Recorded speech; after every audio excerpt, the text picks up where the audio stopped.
So you're here today, and you were talking a little bit. You told us a little bit about your new book, Duplicity, and this is really your first foray into sort of contemporary fiction instead of historical fiction. What does writing about today's world allow you to do differently to express about politics or about government or the people in it? Well, one of the reasons I decided to do Duplicity is that I think we need a whole new conversation about national security. And I think people misunderstand the degree to which terrorism is actually like a virus. It's a worldwide phenomenon. It's spreading on the internet, and that it is an active threat to our civilization. And so I wanted to do a novel that gave you a feeling for how complex it gets between terrorism in Somalia, terrorism in the United States, family connections and family networks, and the fact that politicians tend to be political even in national security, so they take risk and make mistakes that I think can blow up on them. People forget, if you do something domestically, even if you're wrong, you're probably not going to have a tremendous reaction. But when you make mistakes dealing with enemies overseas, they get to play too. And so you can really cause some very big messes very rapidly. One of the best reviews I read of your book was a fellow who said, I disagree with Newt Gingrich on everything, but I picked up his book and I found it was an interesting book. It didn't have a lot of polemic about it.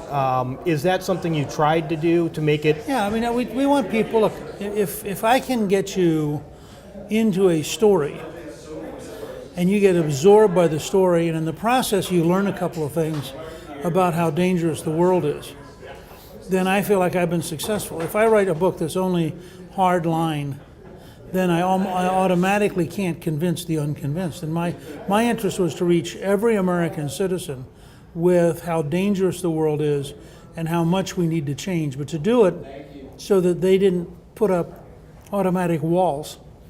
And to make it readable and compelling. Yeah. Well, if it's not readable, if it doesn't entertain them, you'll never educate them. The entertainment has to come first. Now, this is a joint promotional tour. Your wife has a new book as well. Callista has a wonderful new book out called Christmas in America. She has developed a character, Ellis the Elephant, and this is volume 5 in her series on American history. It's designed for 4 to 8-year-old children and to give them an experience of American history in language with rhymes and with pictures. And Christmas in America is really intriguing. I mean, when you realize, for example, that the Jamestown settlers had their Christmas on the ship on the way to the New World. That's how far back, even before we got here, we were celebrating Christmas.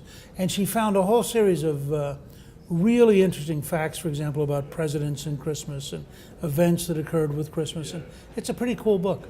And that's, again, the idea of getting a different audience interested in the topic with a story and teaching them along the way. Yeah, Callista and I are both passionate about trying to teach American history. And in fact, we're now working on a movie about George Washington aimed at people under 30 for the same purpose, to begin to get across that America matters and that what made America were a group of very courageous people who had an idea of self-government, which has now worked for 230 years. And you mentioned earlier that the George Washington who was in the Revolutionary War and before that is a different one than we tend to think of as the statesman father of our country. Yeah, part of the reason I think we don't pay attention to Washington is that he's in a portrait as a guy in his late 60s who is he has false teeth, which he's embarrassed by, so he doesn't smile very much, and he's older and heavier.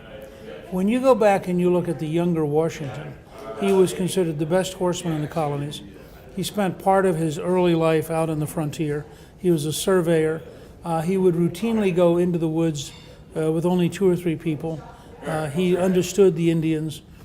He actually, in his 20s, started the French and Indian War, which became a 7-year worldwide conflict. This guy was doing lots of stuff. And when he becomes general of the army, he's still in his early 40s. And so I think he celebrates his 43rd birthday at Valley Forge, for example. And so this is a very muscular, very dynamic guy, and we want people to get to understand him. In Lexington, Virginia, there's an early portrait of Washington, and it is he's got dark hair, and it's a more virile looking fellow than you're used to thinking of. Now, one of the things that you talked about that I also thought was interesting was looking at the current questions about who's going to be the next speaker. You sort of traced it back further than I had thought to Eric Cantor's loss last summer. Can you talk about sort of that dynamic? I think what happened, and the reason I do that is, initially people thought Cantor's defeat was a one-time event. But in fact, a number of key radio personalities had taken on Cantor. And so there was a fight between Cantor's ability to raise money out of the K Street lobbyists and the conservative movement's ability to organize the grassroots, and the grassroots won. And at first I thought that was interesting, but it didn't occur to me there was a systems problem. Then you saw the Freedom Caucus emerging and willing to take Boehner on head on, and Boehner no longer had Cantor as the enforcement guy. He now had a brand new majority leader in Kevin McCarthy, and they were still trying to figure out how to get it to work right. And all of a sudden, Boehner steps down. And then you see McCarthy not able to get a majority, a 218 majority of the whole House. So he says he's not going to run because he can't get the votes. Well, if you have three major players in a row who can't get there, you're seeing a systems problem. This is not a personality problem because, first of all, they're very different personalities. I mean, Boehner, Cantor, and McCarthy are really different people.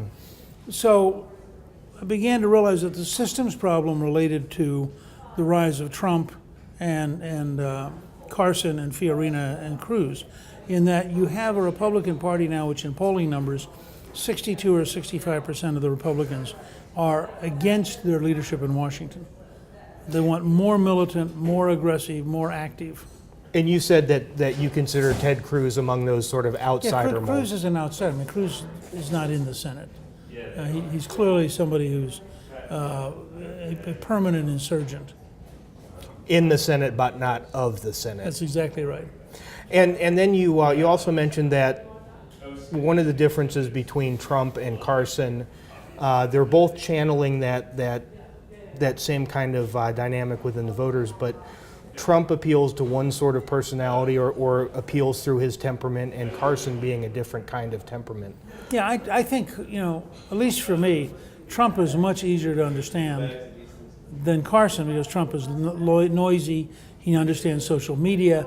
He understands The Apprentice. I mean, he's had a successful TV show. So Trump's style is to be so exciting, so dynamic that he draws people to him. Carson's style is to be so calm and so persistent and so patient and so competent that he draws people to. Now these are really, I mean, you couldn't imagine much bigger style differences. And yet they are currently the top two Republican candidates if you look at the polling numbers. Now whether they will still be there in January, February, I don't know, because they're both going to take a lot of incoming rounds and people are going to attack their positions, and we'll see. But I would say that they have so far been much more successful than I would have guessed back in, say, April. And in fact, you had said that in January you wouldn't have come close to it. I don't know of anybody, I mean literally anybody, who would have said to you in January, Carson and Trump are going to be the two leading Republican candidates, and you would have been laughed out of the room. Which makes me say, okay, if you didn't know in January, why should I think you know in October or November? And the truth is we don't. We are in an unknown, unmapped world. Now, what do you think is the chance of having a brokered convention? Is that a real? I think maybe 1 in 10 or 1 in 20. It's Stefan Passantino, who is my associate at Denton's and is a great election law attorney, pointed out to me that over half the delegates will be picked in states based on proportional representation. So if you get above a certain threshold, you'll get votes. Well, you get 3 or 4 guys who are splitting up votes like that, nobody's going to be able to get to the momentum for a majority. So it could be fascinating. I'd keep my powder dry, but I'd be aware that it's a possibility. Not likely, but a possibility. Any predictions as to who will come out on top? None. Sticking with safe territory. That's right. Thank you very much, Mr. Speaker. Great. I appreciate it. I really greatly. enjoyed it, Todd.